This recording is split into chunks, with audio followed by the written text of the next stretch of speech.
Kalau anak-anak dibangunkan jam 4 subuh, di mana letak salahnya dan di mana letak pelanggarannya? Polri saat ini memberikan kemudahan bagi masyarakat yang ingin melakukan pembayaran pajak kendaraan atau memperpanjang STNK-nya tanpa menggunakan KTP pemilik kendaraan. Ya, respon saya sebagai masyarakat itu sangat memudahkan. Bersyukur masyarakat Jawa Barat punya gubernur cerdas. Biar cerdas, kalau hanya tinggal di kantor tidak berpengaruh. Beliau cerdas dan turun ke lapangan, melihat langsung masyarakatnya. Saya baru melihat pejabat. Saya ini keliling Pak, Sabang sampai Merauke. Biasanya kalau gubernurnya datang, masyarakatnya dingin. Ini Pak Gubernur tadi datang, waduh, lebih hebat dari artis.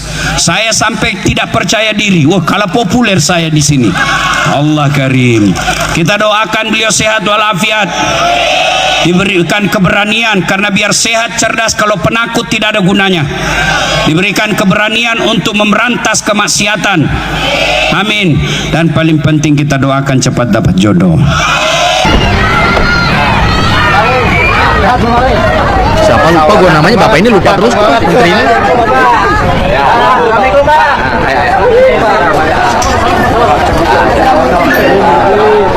Ya Pak Gubernur mah ada kieu ya, sibuk rupina mah. Duka sibuk ngonten gitu kan itu tuh.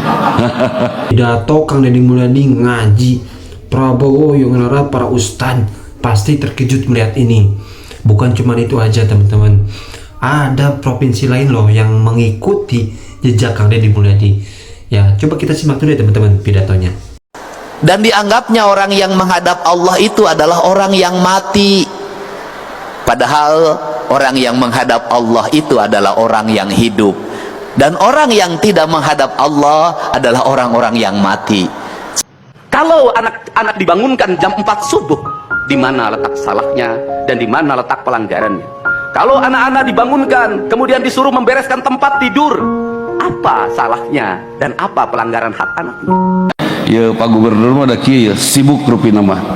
Duka sibuk ngonten gitu kan itu tuh. Mei, banyak pihak yang membicarakan bahwa saya adalah gubernur konten. Artinya bahwa saya hanya bekerja demi konten. Pertama ingin saya jelaskan, bekerja sebagai gubernur tentunya harus ada tujuan, visi dan misi. Tujuan, visi dan misi itu harus bisa disebarluaskan pada masyarakat, termasuk kinerja gubernurnya. Kalau hari ini taruhlah dianggap ya, saya tidak merasa berhasil, pembangunan Jawa Barat relatif menonjol, relatif diperbincangkan, karena tidak ada hari tanpa perbincangan tentang Jawa Barat. Yang herannya teman-teman, KDM sudah memberikan kebijakan yang sangat pro rakyat, tapi masih ada aja orang yang nggak suka gitu. Seminggu yang lalu orang memperbincangkan perubahan cara bayar pajak, nggak usah menyertakan KTP pemilik pertama kendaraan bermotor, yang sekarang menjadi kebijakan nasional. Itu setelah itu orang memperbincangkan lagi kalau nikah cukup di KUA, dan insya Allah saya kalau nikah di KUA saya. Siapa tahu di Nasdem ada lah ya. Oh, ya banyak. Jadi biar nanti terjadi perpaduannya benar itu. Kalau anak-anak kemudian disuruh belajar, dan saat belajar duduknya bersikap memandang ke arah gurunya, memandang mata gurunya, agar terjadi transformasi energi antara guru dengan muridnya, yang hari ini dihilangkan dengan digitalisasi, menghilangkan ruh spiritual konsepsi pendidikan kita, diganti dengan konsep pendidikan digital yang tidak lagi melahirkan hubungan emosional guru dan murid. Akhirnya murid-murid tidak menghormati guru-gurunya karena guru lupa mengekspresikan nilai-nilai spiritual dalam dirinya pada murid dalam ruangan yang hening, diganti dengan papan belajar digital. Di mana letak salahnya? Perpanjang SNK tanpa KTP pemilik lama sekarang berlaku di Jakarta. Korlantas Polri saat ini memberikan kemudahan bagi masyarakat yang ingin melakukan pembayaran pajak kendaraan atau memperpanjang STNK-nya tanpa menggunakan KTP pemilik kendaraan.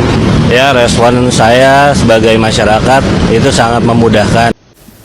Kerangka inilah yang saya ambil sebagai orang yang menangis ketika mendengar ke Wahyu Kolusif.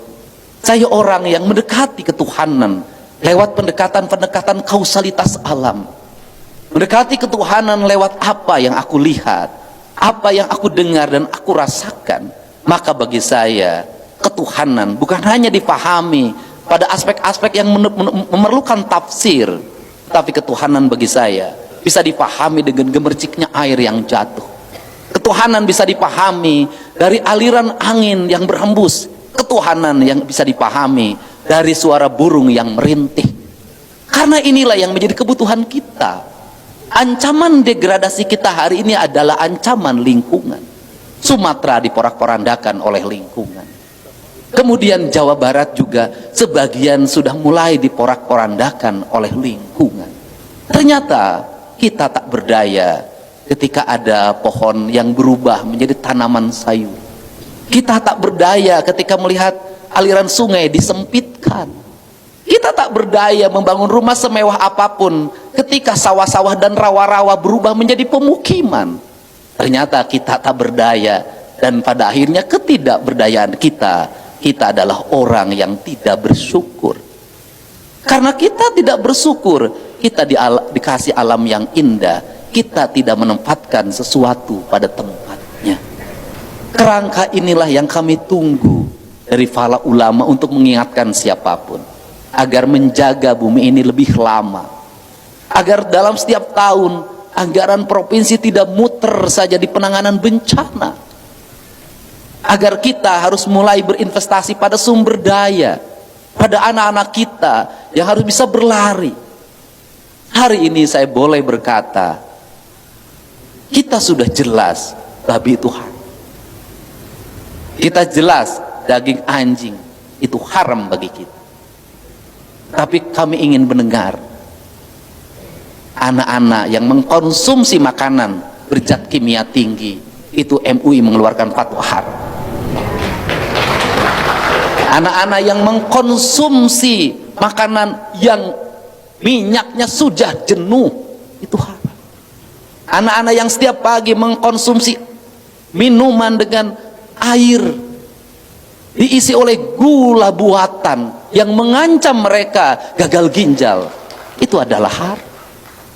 Anak kita tidak makan daging babi, anak-anak kita tidak makan daging anjing, tapi anak-anak kita tiap hari mengkonsumsi fast food dalam setiap waktu, lupa minum air putih, lupa berjalan, lupa mandi dengan air yang bersih.